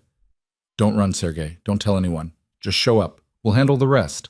They left him sitting there, pale and shaking, his espresso long since cold. Outside, the Chicago night was crisp and clear, the sky scattered with stars barely visible through the city's light pollution. Elena walked beside Adrian to where their cars waited. You did well, Adrian said. I lied to him. You told him what he needed to hear. It's the same thing. Elena stopped, turning to face him. You can't promise him safety, not really. The Volkovs will hunt him forever. I know. So we're sending him to his death. We're giving him a chance. That's more than most people get in this world. Adrian's expression was unreadable. You can't save everyone, Elena. Sometimes the best you can do is give them a choice. Elena wanted to argue, wanted to say that wasn't good enough, that there had to be another way. But looking into Adrian's eyes, she realized he wasn't being cruel. He was being honest. This was the world she'd chosen to enter, a world where every choice came with blood on it. I understand, she said quietly. Do you? Adrian stepped closer. Because there's no going back from this. Once Sergei wears that wire, once he testifies, you'll be responsible for what comes next. The consequences are yours to carry. I know. And you're all right with that? Elena thought about Isabel, about the casket in the cathedral, about Dmitri's confession and the cold satisfaction she'd felt hearing it. Yes, she said. I'm all right with that. Adrian nodded. Then tomorrow, we finish this. The day of the meeting dawned cold and gray, the kind of Chicago morning where the sky pressed down like a weight and the wind cut through your coat no matter how many layers you wore. Elena stood at the penthouse windows, watching the city wake up, her reflection ghostly in the glass. She hadn't slept. Every time she closed her eyes, she saw Sergei's shaking hands, heard the tremor in his voice when he'd agreed to betray the only world he'd ever known. She was sending him to slaughter. Adrian's promises of safety were tissue paper against the reality of what would come after. The Volkovs had reach, resources, patience. They would find him eventually, and when they did, his death would be a message written in blood. Elena pressed her forehead against the cold glass. When had she become someone who could make that calculation and decide it was worth it? Second thoughts? She turned. Adrian stood in the doorway, already dressed in a charcoal suit, his hair still damp from the shower. He held 2 cups of coffee, steam curling between them. No, Elena said, taking the cup he offered. Just first realizations. About? About what I'm capable of. She took a sip, letting the heat ground her. Yesterday, I convinced a man to risk his life for our revenge. And I didn't hesitate, didn't lose sleep. I just did it. And that bothers you, shouldn't it? Adrian moved to stand beside her at the window, both of them reflected in the glass like ghosts haunting the morning. When I was 23, I killed a man with my bare hands. He'd stolen from my family, betrayed us to our enemies. My father ordered me to handle it personally, to prove myself. His voice was flat, matter of fact. I beat him to death in the basement of our warehouse. It took 7 minutes, and when it was over, I walked upstairs and ate dinner like nothing had happened. Elena looked at him, trying to see past the cold exterior to whatever lived beneath. That night, Adrian continued, I couldn't sleep. I kept seeing his face, hearing the sounds he made. I thought I was going insane. Thought I'd broken something inside myself that could never be fixed. He paused. But the next morning, I woke up and realized I felt nothing. The guilt was gone, and I understood that I'd crossed a line I could never uncross. That the person I used to be was dead, and someone else was wearing his skin. That's supposed to make me feel better? No, it's supposed to make you understand that you're not broken, Elena. You're adapting, becoming what this world requires you to be. Adrian turned to face her fully. The question isn't whether you can do these things. You've already proven you can. The question is whether you can live with who you become after. Elena held his gaze, searching for something, regret maybe, or warning. But his gray eyes were calm, almost gentle in their honesty. Can you, she asked, live with who you became? Some days. Adrian's mouth curved into something that wasn't quite a smile. And some days I'm grateful the man I used to be is dead. He was weak, naive. He believed in fairness and justice and all the pretty lies we tell ourselves to sleep at night. And now? Now I believe in power, in taking what I want and protecting what's mine, and making sure that anyone who crosses me regrets it until their last breath. He set his coffee down. That man you convinced to betray his boss? He made his choice. Whatever happens to him after is his to bear, not yours. You gave him an option. That's more than most people in his position ever get. Well, that's a convenient way to absolve yourself of responsibility. It's the only way to survive. Adrian checked his watch. Vincent's wiring Sergei now. The device is small, undetectable, unless they strip him down and check with a wand. Given the venue, that's unlikely. What if they do? Then Sergei dies and we move to plan B. Which is? Messier. Adrian headed for the door. Be ready to leave in an hour. I want us positioned outside Constantine's before the others arrive. I'm not going inside? Not this time. You'll be in the surveillance van with Vincent, monitoring the feed. He paused at the doorway. I need you listening, Elena. If anything goes wrong, if Sergei gets compromised, I need someone smart enough to figure out our next move in real time. What about you? I'll be inside, watching, making sure the other families see me, see that I'm not hiding, not running. His smile turned predatory. Let them wonder why I'm so confident. It'll make them nervous. He left before Elena could respond. She stood alone in the vast penthouse, the coffee cooling in her hands, and wondered if she'd ever be able to go back to the person she used to be. If she even wanted to. The surveillance van was cramped and dark, filled with equipment that hummed and blinked like a living thing. Vincent sat at the controls, headphones on, fingers dancing across keyboards as he cycled through camera feeds and audio channels. Elena sat beside him, her own headphones in place, watching 3 separate monitors showing different angles of Constantine's interior. The restaurant was exactly as the intelligence had described. Dark wood paneling, white tablecloths, crystal chandeliers that threw fractured light across expensive suits and harder faces. The meeting was being held in a private room at the back, cordoned off from the main dining area by heavy velvet curtains and 2 security guards the size of small buildings. Sergei's in position, Vincent murmured, tapping a screen that showed thermal imaging. A cluster of heat signatures gathered in the private room. Wires active, signals strong. Elena leaned forward, adjusting her headphones. Through the static, she could hear voices, muffled at first, then clearer as the audio filters kicked in. Don't care what Moretti thinks he knows. That was Dmitri, his voice tight with controlled rage. Half these rumors are his doing anyway, trying to make us look weak. Are they rumors? A new voice, older, with the weight of authority behind it. Elena checked her notes.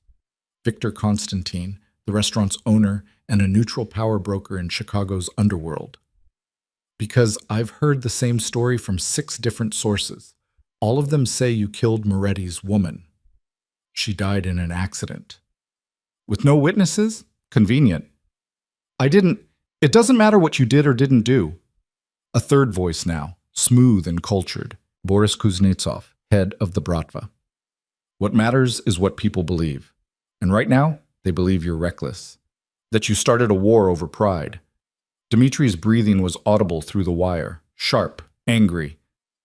This meeting was supposed to be about solidarity, about presenting a united front against Moretti's aggression. United around what? Victor again. Around a man who can't control his own temper, who kills civilians and thinks the rules don't apply to him. The rules? Dmitri's voice rose. Moretti broke the rules first. He's been muscling into our territory for months, undercutting our prices, stealing our contacts. I had every right to send a message. By murdering an unarmed woman? She wasn't just a woman, she was his weakness, his soft spot. I exploited it. The words hung in the air like poison. Elena's hands clenched into fists. Beside her, Vincent's face had gone stone still, his eyes fixed on the monitors. There it is, Vincent whispered, confession on tape. But Elena was barely listening, because through her headphones she could hear something else now, a new voice, cold and measured and absolutely lethal. Interesting theory, Dmitri. Adrian. On the monitors, Elena watched as Adrian stepped through the velvet curtains into the private room. He moved like a predator, unhurried and utterly confident, his hands in his pockets as if he'd just wandered in to say hello. The gathered men went rigid. Moretti. Victor stood, his face carefully neutral. This is a private meeting. I know. I wasn't invited. Adrian's smile was sharp as broken glass. But I heard my name being used, and I thought I should correct a few misconceptions. Dmitri shot to his feet, his chair scraping against the floor. Get out, now! Or what? You'll kill me too? Adrian tilted his head. Like you killed Isabel? The room erupted. Men jumped up, hands moving toward weapons. The security guards rushed in, trying to restore order. But Adrian didn't move, didn't even flinch. He just stood there, calm as a lake before a storm, and waited. Victor raised his hands. Everyone sit, now. His voice cracked like a whip. There will be no violence under my roof. Am I understood? Slowly the men sat. Dmitri remained standing, his face purple with rage. You have no proof, he said to Adrian. Don't I? Adrian pulled out his phone and tapped the screen. A recording began to play. Dmitri's voice, crystal clear, saying the words that would condemn him. She wasn't just a woman. She was his weakness, his soft spot. I exploited it. The color drained from Dmitri's face. That's impossible, he whispered. I had this room swept. No devices, no bugs. You swept the room. Adrian's smile widened. But you didn't sweep your accountant. Every eye turned to Sergei. The thin man had gone white as paper, his hands trembling on the table. He opened his mouth, closed it, opened it again. No sound came out. Sergei? Dmitri's voice was soft, dangerous. What did you do? Sergei's voice cracked. I didn't have a choice. There's always a choice. Not when you're staring down a firing squad. Sergei stood on shaking legs. You killed her, Dmitri. An innocent woman.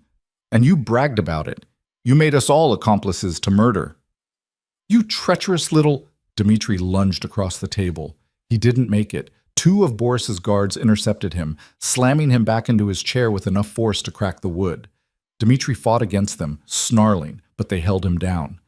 Victor looked at Adrian, his expression unreadable. This recording, you have copies? Multiple. Encrypted and distributed to trusted sources. If anything happens to me, they go public.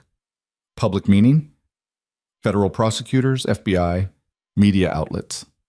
Adrian's voice was calm, reasonable. The kind of exposure that brings down entire organizations, not just the Volkovs, everyone connected to them. The threat was clear. If the other families tried to protect Dmitri, they'd all burn together. Boris leaned back in his chair, his fingers steepled beneath his chin. This is unfortunate. Dmitri, you've put us all in a difficult position. This is a setup. Dmitri's voice was raw. Moretti orchestrated all of this. Moretti didn't make you confess on tape. Victor's voice was ice. You did that yourself. So what now? Alexei Volkov stood up, his hand drifting toward his jacket. We just let Moretti dictate terms? We recognize reality. Boris gestured to one of his men. Take the brothers into custody. Separate rooms. We'll discuss what to do with them after we've had time to consider our options. You can't do this, Dmitri roared. I'm the head of the Volkov family. You were. Victor's correction was almost gentle. But you've become a liability, and liabilities get cut loose. Boris's guards moved in, efficient and professional. Within 30 seconds, Dmitri and Alexei were in handcuffs, being marched toward the back exit. Dmitri fought every step, screaming threats and curses, but his brother went quietly, his face blank with shock. Adrian watched them go, his expression unreadable. Then he turned to Sergei. You did well, he said quietly. Sergei looked like he might vomit. What happens to me now? Vincent will meet you outside. New identity, new location, you'll be on a plane by morning. Adrian's voice softened, just slightly. You made the right choice, Sergei, for what it's worth. It's worth my life. Sergei's laugh was bitter and broken. They'll hunt me forever. Then you'd better run far. Sergei nodded once and walked out on unsteady legs, leaving Adrian alone with the remaining power brokers. Victor poured himself a drink. Vodka, straight, no ice. That was quite a performance, Moretti. It wasn't a performance, it was justice. Justice. Boris tasted the word like it was foreign. An interesting concept coming from you. Isabel was innocent. She didn't deserve to die. And the hundreds of others who've died in our wars, did they deserve it? Victor's gaze was steady, challenging. Adrian's jaw tightened. That's different. Is it? Or do you just tell yourself that to sleep at night? For a moment, Adrian said nothing. Then he set his phone on the table. I didn't come here to debate philosophy. I came to make sure you all understood the situation. Dmitri crossed a line. He killed a civilian, my civilian, and he did it to send a message. That can't stand. We agree. Boris gestured to the empty chairs where the Volkov brothers had sat. As of tonight, the Volkov family is dissolved. Their territories will be redistributed among the remaining families. Their assets liquidated, their name erased. And the brothers? They'll disappear, permanently. Victor's voice was flat, final. But understand, Moretti, this debt is now paid. Isabel's death has been avenged. If you push for more, if you try to turn this into a broader war, we'll have a problem. Adrian picked up his phone and slipped it back into his pocket. I have no interest in war. I got what I came for. Then we have an accord. Boris stood and extended his hand.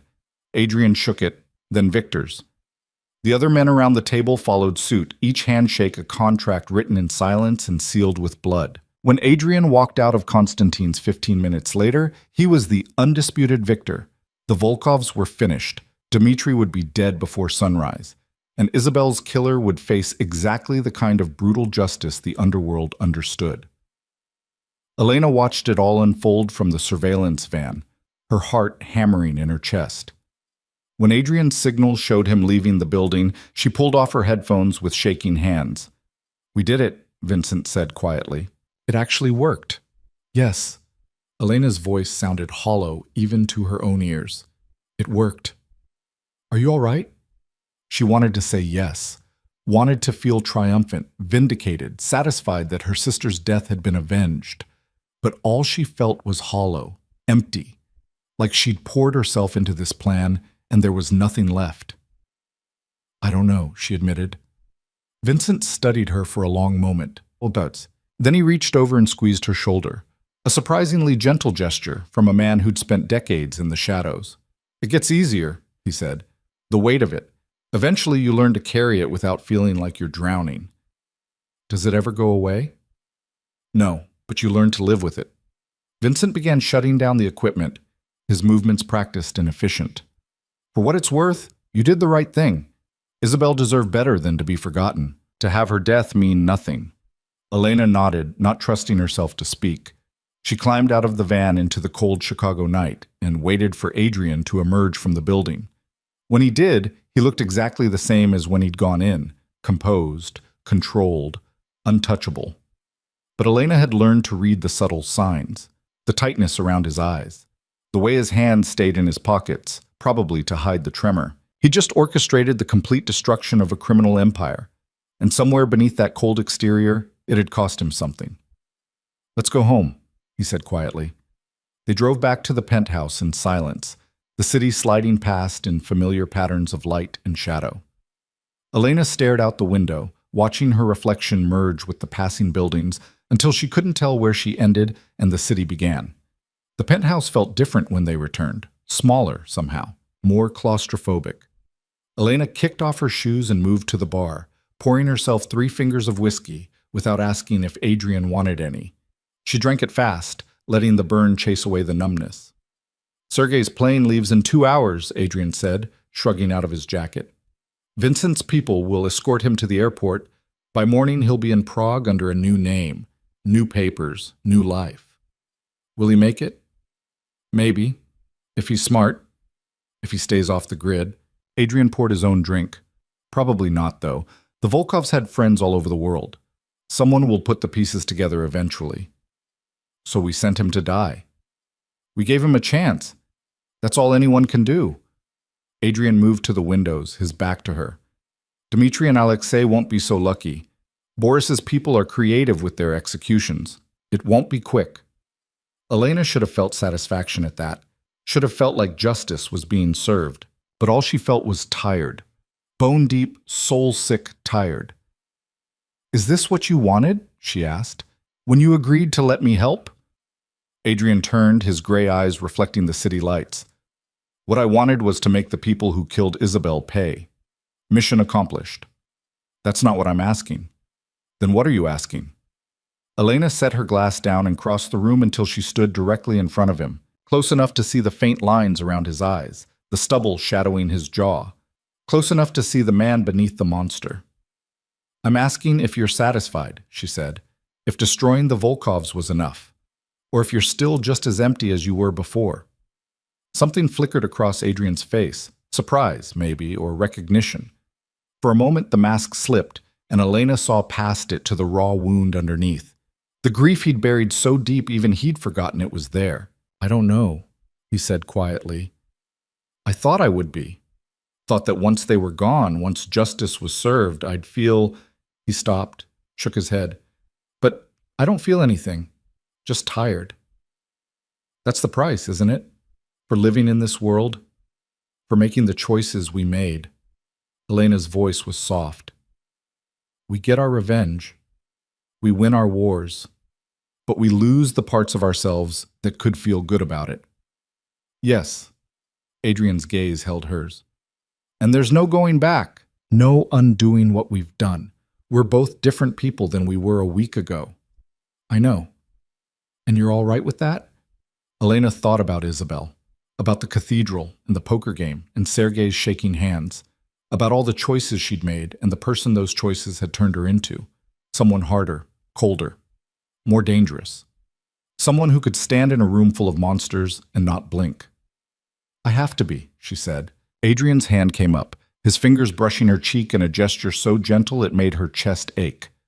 "You're stronger than she was. Isabel.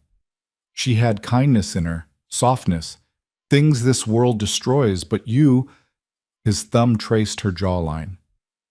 "You were made for this. You just didn't know it yet." Is that a compliment or a warning? Both. Elena's breath caught. They were standing too close now, the air between them charged with something dangerous and electric. She should step back, should put distance between them before they crossed another line they couldn't uncross. She didn't move. Adrian's hand slid to the back of her neck, his fingers tangling in her hair. His eyes searched hers, asking a question he didn't voice. Elena answered by closing the distance. The kiss was nothing like she expected, not gentle or tentative, but fierce and desperate. like they were both drowning and each other was the only air. Adrian's other hand found her waist, pulling her closer, and Elena let herself fall into it, let herself forget for just a moment about revenge and guilt and all the blood on their hands. When they finally broke apart, both breathing hard, Adrian rested his forehead against hers. "This is a mistake," he said. "I know. You should walk away. Leave Chicago. Go back to Prague and forget any of this happened." "I can't. Why not?" Elena pulled back just enough to meet his eyes. "Because I'm not the same person who walked into that cathedral. That woman doesn't exist anymore. And I need to figure out who I am now." Adrian's expression was unreadable.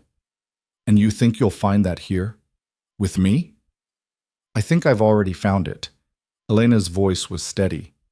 "Sure. I'm not your weakness, Adrian. I'm not Isabel. I'm not someone who needs protecting or keeping safe. I'm someone who can stand beside you in this world and not break." "No." Adrian's smile was sad and knowing. "You're something much more dangerous than that." "What?" "You're my equal." The words hung between them, heavy with implication. Elena knew what he was offering, not just partnership, but something deeper. Something that would bind them together in ways that went beyond revenge or shared purpose. Something that would make her complicit in everything he was and everything he'd ever do. She should say no, should recognize it for the trap it was. Instead, she kissed him again. This time, when they broke apart, there was an understanding between them. An acknowledgement that they'd crossed a threshold there was no returning from. "What happens now?" Elena asked. "Now we rebuild." Adrian's voice was calm, controlled, back to the cold calculation she'd come to recognize. The Volkovs' territory needs to be absorbed, their operations dismantled. It'll take months. And after? After we see what new threats emerge. Because there are always new threats. Always another war waiting to start. He tucked a strand of hair behind her ear.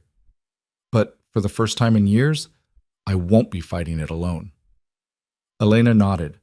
She understood what he was saying, that she'd become part of his world now, fully and irrevocably. That there would be more violence, more choices that cost pieces of her soul, more nights spent wondering if she'd become the monster she'd once feared. But standing there in Adrian's penthouse, looking out at the city sprawling beneath them like a kingdom made of light and shadow, Elena realized she wasn't afraid anymore. She'd walked into the cathedral a week ago as one person and walked out as another. She'd worn her dead sister's face like a weapon. She'd manipulated and threatened and helped orchestrate the destruction of an entire criminal empire. And she'd do it all again. Because Isabel was gone. But Elena was still here, still breathing, still fighting. And in a world that had taken everything from her, that was its own kind of victory. The news of Dmitry Volkov's death reached them 3 days later, delivered in a manila envelope that appeared on the penthouse's doorstep with no return address. Inside were photographs, graphic, brutal, designed to send a message. Elena looked at them once, her face expressionless, then slid them back into the envelope and handed it to Adrian without a word. "Boris's work," Adrian said, studying one of the images with the detached interest of someone evaluating a business transaction. Efficient, thorough. He made sure there was enough left to identify, but not enough to bury with dignity. "And Alexei?" "Different method. Same result." Adrian set the envelope on fire in the kitchen sink, watching the photographs curl and blacken. "The Volkov family is officially extinct. Their assets are being divided as we speak." Elena stood at the window, her arms crossed, watching the lake churn beneath a steel-gray sky. She'd thought she would feel something when this moment came. Relief, satisfaction, closure. Instead, she felt hollowed out, like someone had reached inside her chest and scooped out everything that used to live there. "It's done then," she said quietly. "Not quite." She turned. Adrian was watching her with an intensity that made her skin prickle. "What do you mean?" "Dmitry and Alexei are dead. The immediate threat is neutralized. But the Volkovs had allies, Elena. People who owed them favors, who profited from their operations. Some of them will accept the new order, others won't." He moved closer. "We need to make sure everyone understands that the old regime is over, that anyone who tries to resurrect it will end up like the brothers." "How do we do that?" "We send a message, one that can't be misunderstood." Adrian's smile was cold. We take their crown jewel, the one operation they built their entire empire on. Elena's analytical mind engaged despite her exhaustion. The port operation, the smuggling network. Exactly. Dmitri controlled shipping lanes through the Great Lakes and into Canada. Millions in contraband moved through those routes every month. If we dismantle it, if we expose every player and every transaction, the remaining Volkov loyalists lose their primary income stream. They'll scatter or surrender. Or they'll fight back. Let them. Adrian's voice was hard. We have the moral high ground now, if such a thing exists in our world. Dmitri confessed to murder. We're simply cleaning up the mess he left behind. Elena processed this, connecting dots, seeing the larger strategy. You want to go legitimate? Use the Volkov collapse as cover to consolidate power and move into legal operations. Partially. I'm not naive enough to think I can wash all the blood off my hands. But yes, I want to transition some of our operations into legitimate business. Real estate, investment, technology. Things that don't require me to look over my shoulder every day for the rest of my life. Why now? Adrian looked at her for a long moment before answering. Because Isabel wanted that for me. She used to talk about it, building something that could last, that didn't depend on violence and fear. I told her it was impossible, that men like me don't get happy endings. And now? Now she's dead, and I owe it to her memory to at least try. His jaw tightened. And because I found someone who might actually survive this world intact. Someone worth building something for. The implication hung between them. Elena's chest tightened. Don't, she said quietly. Don't make me responsible for your redemption, Adrian. I'm barely holding on to my own humanity. I'm not asking you to redeem me. I'm asking you to help me build something better than what we have now, together. He closed the distance between them. You're brilliant, Elena. Strategic, ruthless when you need to be, but still capable of seeing 10 moves ahead. Those are exactly the qualities needed to transform an empire. Or destroy one. Sometimes they're the same thing. Elena wanted to say no. Wanted to tell him she'd helped him get his revenge and now she was done. She'd go back to Prague and rebuild the life she'd abandoned. But the truth was, that life didn't exist anymore. That version of Elena, the intelligence analyst who solved problems from safe distances, had died in the cathedral alongside her sister. What would it look like, she asked. This transformation? We start with the port. We feed information about the smuggling operation to the FBI. Let them make the arrests, seize the assets. We stay clean, uninvolved, just concerned citizens providing tips. Adrian's eyes gleamed. Meanwhile, we quietly acquire the legitimate businesses the Volkovs used as fronts. Shipping companies, warehouses, logistics firms. By the time the dust settles, we control the infrastructure without any of the criminal liability. And the people who run those operations for the Volkovs? We offer them a choice. Work for us under new management, following new rules. Or find employment elsewhere. Adrian's smile was sharp. Most will take the deal. The smart ones always do. Elena moved to the couch and sat, her mind racing through scenarios and contingencies. It was audacious, risky, exactly the kind of high-wire act that could either cement their power or destroy them completely. We'd need legal cover, she said, thinking out loud.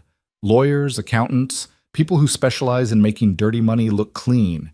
And we'd need to move fast before the other families realize what we're doing and try to claim the territory for themselves. I have people. Good people.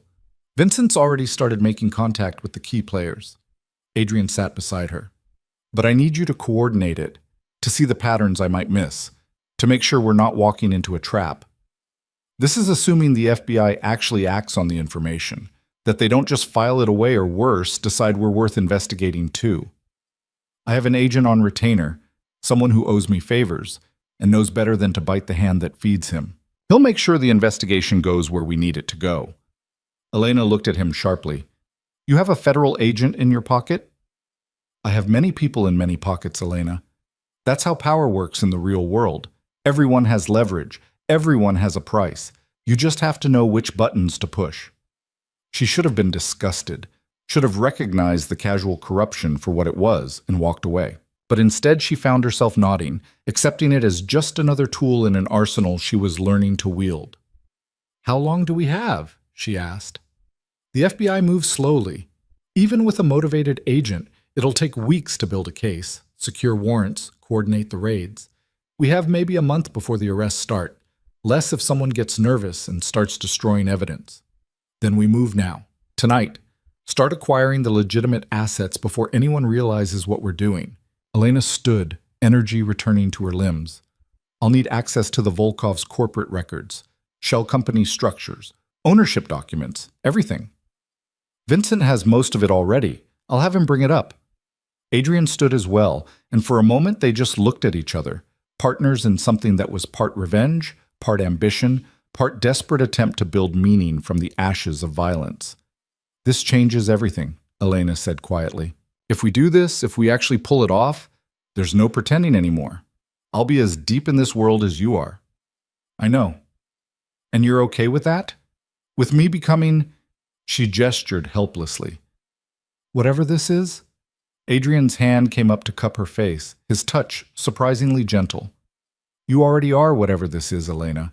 You became it the moment you decided to hunt your sister's killers, instead of mourning her from a safe distance. I'm just giving you the tools to do it properly. She wanted to argue, wanted to say she could still walk away, still reclaim some version of the person she used to be. But looking into his gray eyes, seeing her own reflection in them, she knew it was a lie. Okay, she said. Let's do it. The next 4 weeks were a blur of paperwork and backroom deals, of shell corporations being quietly dissolved and reformed under new ownership, of lawyers and accountants working around the clock to make everything appear legitimate and above board. Elena coordinated it all from Adrian's penthouse, her dining room table buried under documents, her laptop connected to encrypted servers, her phone constantly buzzing with updates from Vincent's network of contacts. She was good at it, better than good. Her years in intelligence work had taught her how to spot patterns, how to trace money through layers of obfuscation, how to predict where an investigation would look, and make sure nothing incriminating was there when they did. She worked 18-hour days, fueled by coffee and the grim satisfaction of watching the pieces fall into place exactly as she'd planned. Adrian watched her work with something like admiration. He'd expected competence, she'd already proven that, but what he saw now went beyond competence into something approaching mastery. Elena didn't just understand the game, she could see 3 moves ahead of everyone else and position the pieces accordingly. You're terrifying when you're focused, he said one night, finding her still awake at 3 in the morning, cross-referencing shipping manifests with corporate tax filings. I'm thorough, Elena corrected, not looking up from her screen. There's a difference. Is there? She finally met his gaze. Terrifying implies I enjoy this. I don't. I'm just very good at it. And that doesn't scare you? Everything about this scares me, Adrian. I'm just choosing to be useful instead of paralyzed. She closed her laptop. The FBI moves in 72 hours. Everything's in place. By this time next week, every major player in the Volkov smuggling network will be in federal custody and will own every legitimate asset they used to launder their profits. And no one will trace it back to us? Not unless they're smarter than me, which, statistically speaking, is unlikely. Elena's smile was thin. I've built enough cutouts and dead ends that even if someone suspects we're involved, they won't be able to prove it. We're ghosts in the machine. Adrian moved behind her chair and rested his hands on her shoulders, kneading the tension from her muscles. You should sleep. I will, after I verify the last set of transfers. But she leaned back into his touch, allowing herself this small comfort. Have you heard from Sergei? No, and that's probably a good sign. If he'd been caught, we'd know by now. The Volkovs would make sure of it. Do you think he'll make it? Long term? Adrian's hand stilled. Honestly? No. He's too recognizable, too connected to the old regime. Someone will identify him eventually.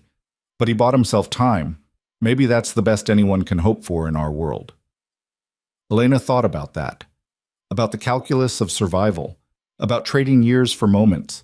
About the price of betrayal even when it was the right choice. She thought about Sergei somewhere in Eastern Europe, living under a false name, starting over with blood money and a death sentence hanging over his head.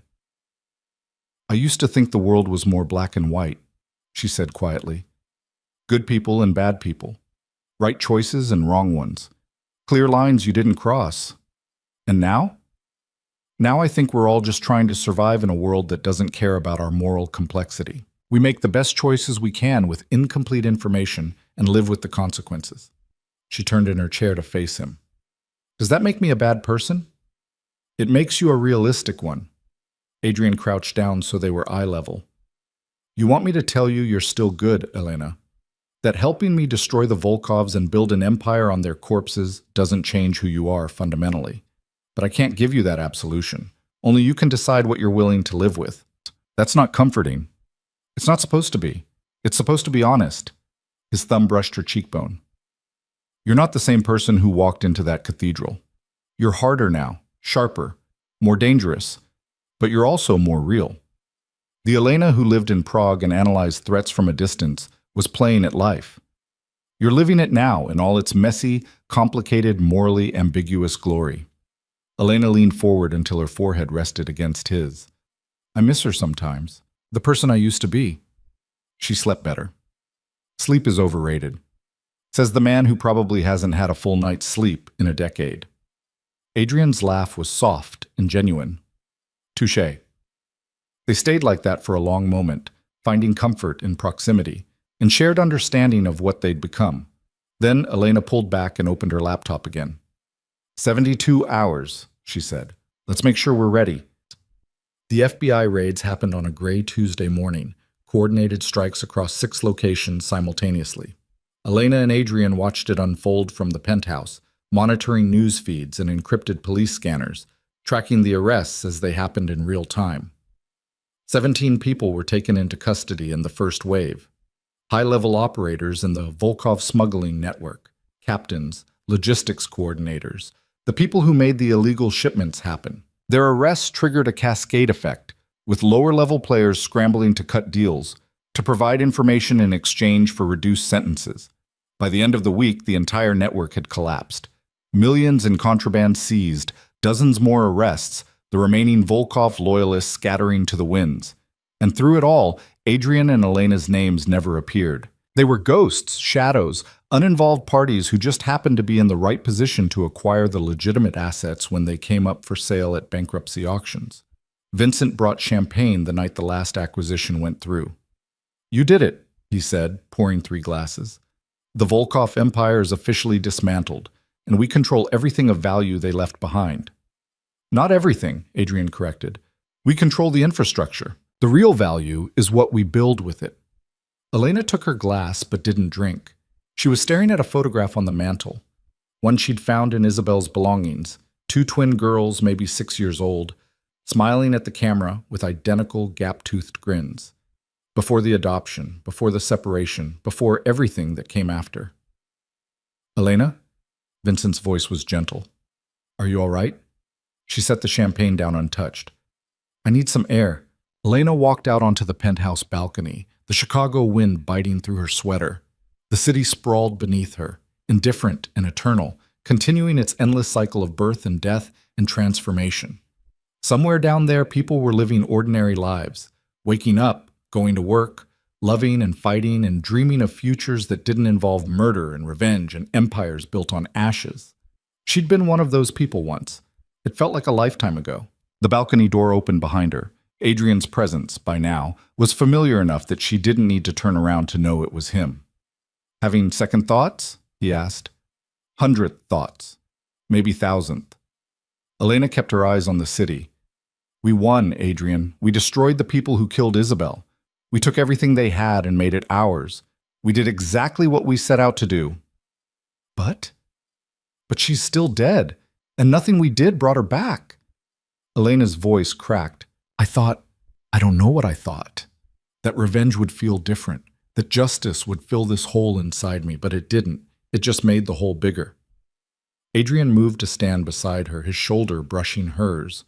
For a long time he said nothing. Then, quietly, "Isabel used to stand out here too. She'd spend hours watching the city, and I'd ask her what she was thinking. She always said the same thing, that from up here everything looked so small, so manageable, that all the problems that seemed insurmountable from street level were just patterns you could see clearly from the right distance." Elena finally looked at him. "She was wiser than I gave her credit for." She was wiser than either of us. She saw the best in people, believed in second chances, thought the world could be better if we just tried hard enough. Adrian's smile was sad. I used to think that was naive, but now I wonder if she was the only one of us who had it right. Then why did she stay with you? If she saw the world that way, why tie herself to someone like you? Because she believed I could change, that underneath all the violence and cynicism, there was still someone worth saving. He turned to face Elena fully. She was wrong, of course. I'm too far gone.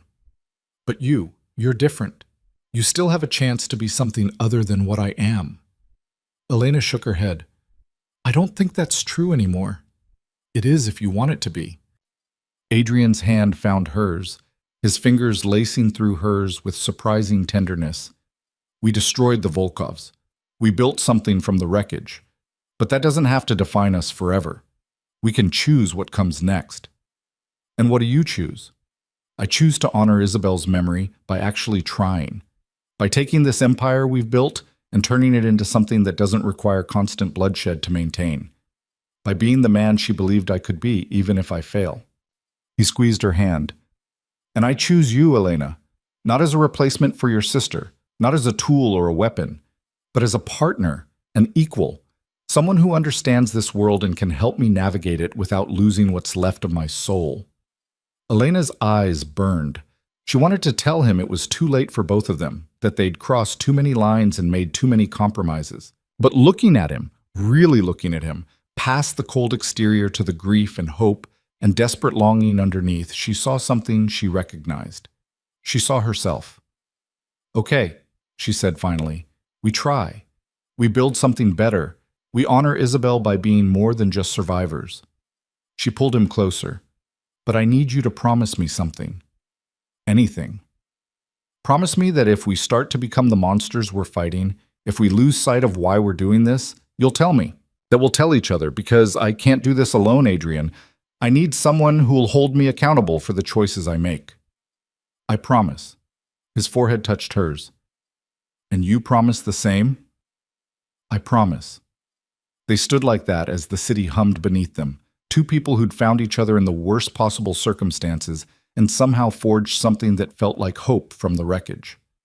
The next 6 months transformed everything. The legitimate businesses they'd acquired from the Volkov network were restructured, cleaned up, made profitable through actual business practices rather than criminal activity. Adrian stepped back from the day-to-day operations of his family's less legal enterprises, delegating to trusted lieutenants while he focused on expansion into technology, real estate, venture capital. Elena became his chief strategist, the person who saw patterns and opportunities others missed. She was brilliant at it, identifying undervalued assets, predicting market trends, negotiating deals that left everyone thinking they'd won, even when she'd secured the better position. The business world, it turned out, wasn't so different from the criminal one. Just different rules, different stakes, same fundamental game of power and leverage. They were good together, complementary. Where Adrian was instinct and intimidation, Elena was calculation and charm. Where she got too deep into analysis, paralyzed by variables, he made the decisive call that broke the stalemate. They pushed each other, challenged each other, built something that was genuinely impressive by any standard. But it wasn't without cost. There were still threats, rival families who tested their boundaries, former Volkov associates who wanted revenge, federal investigators who circled closer than Elena was comfortable with. They handled each threat as it arose, sometimes with negotiation, sometimes with carefully applied pressure, and once, memorably, with violence that left Elena awake for 3 nights afterward, staring at the ceiling and wondering when she'd become someone who could order a man's death without hesitation. Adrian held her through those nights, not offering platitudes or absolution, just presence. And somehow, that was enough. On the anniversary of Isabel's death, they returned to St. Michael's Cathedral. It looked different in daylight, less gothic and imposing, more like what it was, just a building where people came to mark life's passages. They'd arranged a private memorial service, just the two of them and Vincent, standing before the altar where Isabel's casket had rested a year ago. Elena placed white roses, Isabel's favorites, and stood in silence, her hand clasped in Adrian's. She thought about her sister, about all the conversations they'd never have, all the years stolen from them. But she also thought about what had come after, the empire they'd built, the changes they'd made, the small incremental ways they were trying to be better than the circumstances that had forged them. "I hope you'd be proud," Elena whispered to the memory of her twin. "I hope this is what you wanted for him. For us." There was no answer, just the quiet of the empty cathedral and the weight of Adrian's hand in hers. When they left, stepping out into crisp autumn sunlight, Elena felt something shift inside her. Not closure, exactly. The wound of Isabel's loss would never fully heal, but acceptance, maybe. Understanding that she could carry the grief without letting it consume her. That she could honor her sister's memory not through revenge, that was done, finished, buried with the Volkovs, but through the life she built afterward. "What now?"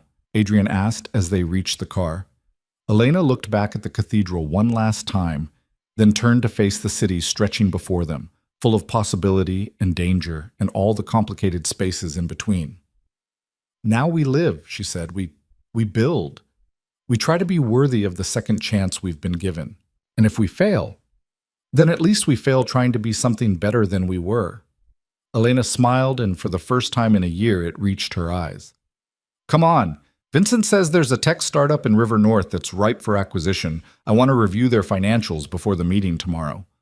Adrian laughed, genuine and warm, the sound of a man remembering how. "Always working." "You love it." "I love you." The words hung in the air between them, unexpected and honest. Elena's breath caught. They'd danced around it for months, this thing growing between them, but neither had dared name it, as if naming it would make it real, and real things could be destroyed. But standing there in front of the cathedral where her sister had been mourned, where their journey together had begun, Elena realized she was tired of being afraid, tired of holding back. Life was too short and too brutal to waste on hesitation. "I love you too," she said, "though I'm not entirely sure that's healthy for either of us." "Probably not." Adrian pulled her close. "But I've learned that the most worthwhile things rarely are." They drove back to the penthouse through afternoon traffic, talking about acquisition strategies and quarterly projections and all the mundane details of building an empire the right way. And somewhere in that normalcy, in the easy back and forth of partners who understood each other completely, Elena found something she'd thought she'd lost forever. Peace. Not the absence of conflict, that would never be true in their world, but the acceptance of who she'd become and the choices that had brought her here. She wasn't the woman who'd walked into the cathedral a year ago, drowning in grief and looking for answers. That woman was gone, buried alongside Isabel and the Volkovs, and all the innocence Elena had shed like a second skin. But the woman she'd become, harder, sharper, more dangerous, yes, but also more real, more alive, more honest about the darkness she carried, that woman could live with herself, could look in the mirror and accept what she saw, could build something meaningful from the ashes of everything she'd destroyed. That evening, as Elena stood at the penthouse windows watching the sunset over Lake Michigan, painting the sky in shades of blood and gold, she thought about how far she'd come. From intelligence analyst to crime lord's partner, from the hidden twin to someone who'd stepped fully into the light, claimed her space in the world, and refused to apologize for the power she'd seized. She thought about Isabel, who'd been kind and soft, and believed in second chances, who'd loved Adrian despite, or perhaps because of, his darkness, who'd died for being in the wrong place at the wrong time, a casualty of a war she'd never wanted any part of. And Elena made a silent promise to her sister's memory, that she would use this power, this empire, this partnership with Adrian, to make sure fewer people ended up as collateral damage in wars they didn't choose. That she'd build something that, while perhaps never purely good, would at least tip the scales toward justice more often than not. It wasn't redemption. She'd never be innocent again. But it was purpose. And in a world as morally complicated as theirs, purpose was enough. Adrian joined her at the window, 2 glasses of wine in hand. He passed her one, and they stood in comfortable silence, watching the city transform from day to night, from one phase to the next. "To Isabel," Adrian said quietly, raising his glass.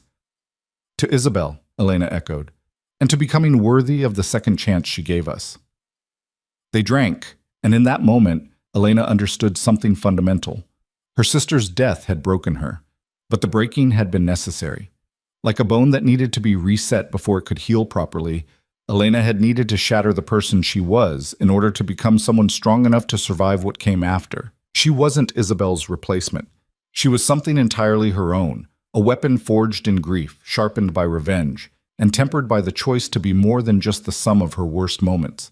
And standing there beside Adrian, looking out at their city, their empire, their hard-won future, Elena Voss, survivor, strategist, partner, and force of nature, finally allowed herself to believe that maybe, just maybe, they'd earned the right to more than just survival. They'd earned the right to actually live. The story didn't end there, of course. Stories like theirs never really end. There would be more threats, more challenges, more impossible choices requiring them to sacrifice pieces of themselves for the greater goal. But those were battles for another day. Tonight, Elena was content to stand in the gathering darkness with the man she loved, honoring the memory of the sister she'd lost, and facing whatever came next with clear eyes and an unbreakable will. She'd walked into a cathedral as a ghost, invisible and powerless. She'd walked out as something far more dangerous, and she'd never looked back.